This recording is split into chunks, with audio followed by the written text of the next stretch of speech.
Hi, I'm Marina and I'm here with Sage Francis. Alright. Nice to meet you. Word up. So, going to your track, Best of Times. Let's go to it. Yeah, that's had lots of play by Zane Lowe on our radio. Oh yeah. How do you think that's affected the success? Because it's been massively successful. It had to, yeah, it had to. I mean, I probably owe a lot of that to Zane. Also to all the other people who, after he played it, they was getting played on the other radio stations out here. And we got a little bit of play in the States, but not as big as... Because it was massive, yeah, not as big as Radio 1 and Radio 6 that were playing the song, so all praise due. And so that track kind of maps out your life up to about the age of 18, up to your teens. And was this a really cathartic experience for you? Because you were quite a distracted child. Pretty much. What was good about it was there were so many things in that song that I always think about but never say. Like and well, the stuff about when I wrote the note and I put it in someone else's locker. It was meant for one girl, and like I obsessed over her for 4 years, and then finally in 8th grade I like grew the brass to write the note, and then I put it in someone else's locker, and it was a huge deal. But the fact that I wrote... And you're still thinking about it? Yeah, I wrote it in code. It wasn't like they would even know what I was saying. It was probably so like esoteric that, you know, I was so insecure and scared of girls that I couldn't really express myself honestly to them. So I kind of just sat back from a distance and like obsessed. When did this scaredness, fear of girls change? Has it changed?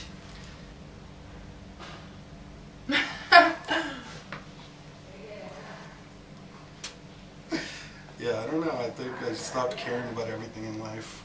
Yeah. So when you were younger, you used to like pull the plugs out of the phone so your teachers could bring home. When did your parents ever find out? My mom yelled at me when she saw the phone. She was like, "Why is the phone plug out of the wall? What's going on?" I don't think she knew why until she heard the song, why the phone plug was out of the wall. And then about like the letters coming home, and you'd steal them so your parents couldn't read them? Yeah. Did this go on for a long time? Yeah, my whole life. I was only me and my parents in my house, so I needed things to do. So I was a nosy kid. And I didn't have siblings or anything, so... Did you ever wish you had siblings? Oh, totally. I always wanted a brother, any kind of like playmate growing up, so I was all by myself most of the time. I figured out ways to fill up my time to distract yourself by myself. Yeah. And so in a lot of your previous albums, you kind of avoid this topic of like what you really, like the Best of Times is a very truthful track. Did you just feel it was time to be really honest?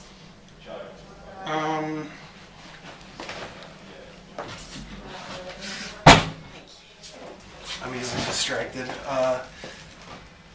It was a matter of circumstance for that song because I received the music the night before my last studio session, and we had to record the song, and I had to write the song that night, and it just was what came out of me in that moment. So I didn't get to think too much about it, and I didn't get to go back and re-edit it and be like, all right, maybe I shouldn't talk about this, maybe I should take it this direction. It's not my typical writing style, but what came out of me is what stayed. It was just one stream of thought throughout that whole song. And partially, I mean, I give credit to that circumstance for that song being what it is, because usually I would sit on a song for a year or two and rework it, and that I didn't have the opportunity for that song, and that's why it's so raw and honest. And I think... Was it a relief though to just get it out? Yeah, totally. Because like I said, I think about that stuff, and I never thought it would find its way into a song because I couldn't figure out any reason I'd talk about that stuff. But there was all of a sudden... It's funny to think of that girl listening to it. Yeah, I don't think she'll ever hear it.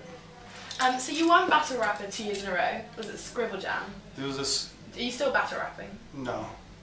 How can you stop?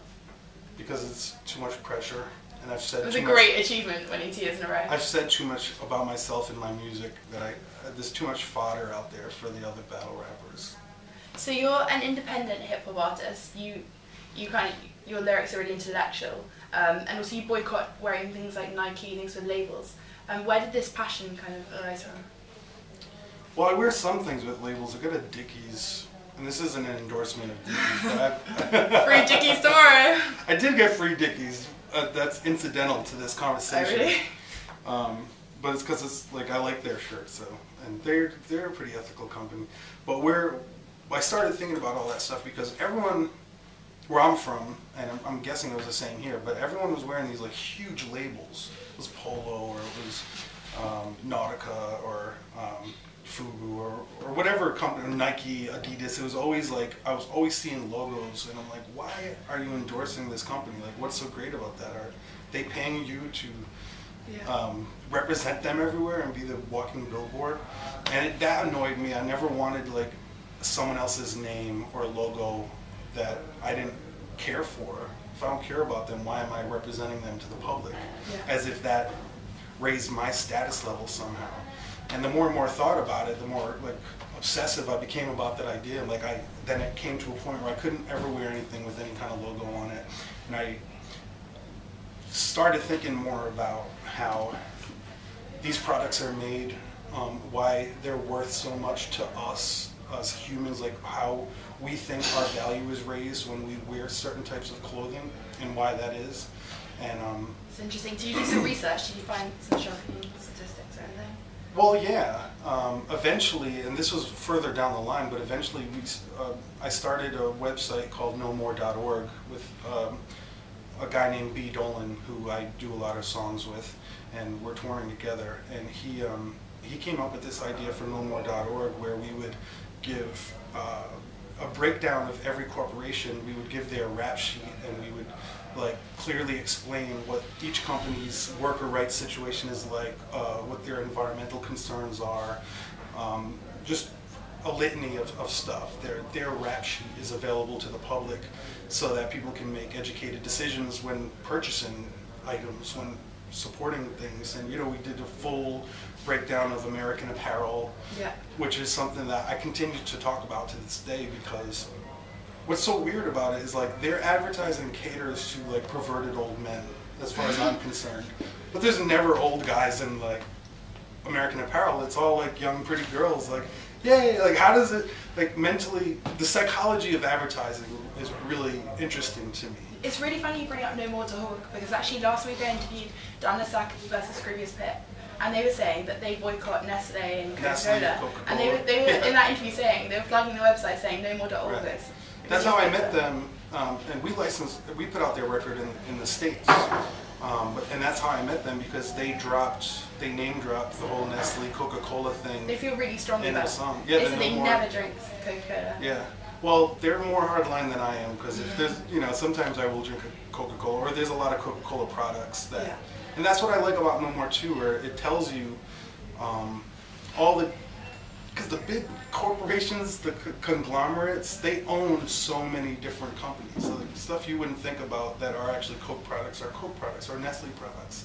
And if you don't, how far do you go? You know, yeah, I mean, who you give your money to is who you give your power to.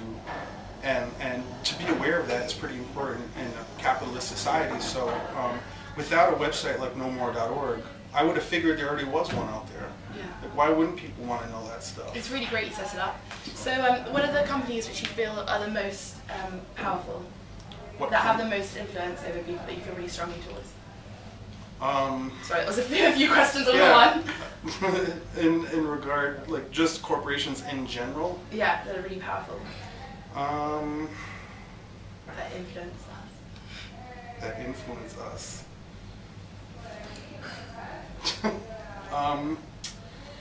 Well, let me think about it just for a moment. Should we go back to that question? Yeah. Okay, so finally, a lot of your music has kind of anti-religion, because you feel it really manipulates people. Where did this like passion at all come from? My life experiences, seeing how religion affects people, how it makes them treat others, how wars are fought over it, how it's like prostitution of the unknown. Like no one really knows, and they're pushing it on each other, and everyone has their own idea of what they think the truth is, and having beliefs is neat. But it's really great to speak to you. Sorry, on that note we have to wrap it up. Okay. But thank you so much. Really great to meet you. Fox thank you News. so much.